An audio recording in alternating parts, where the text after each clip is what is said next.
How to change hotspot name on Android. Hey everyone, welcome back to the channel. In today's video, I'll show you how to change the hotspot name on your Android phone.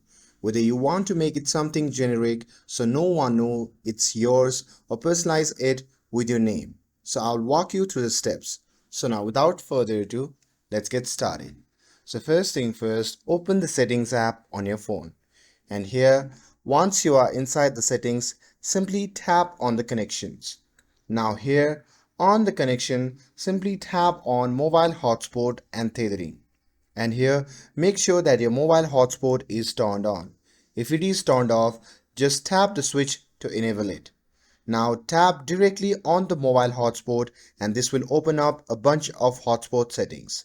Now here, simply look for network name and this is where you can change the name that shows up when people try to connect.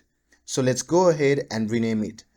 And here, once you have typed your new name, just hit save and that's it. Now your hotspot name is updated and you will also see the current password and change that to if you want. And that's it.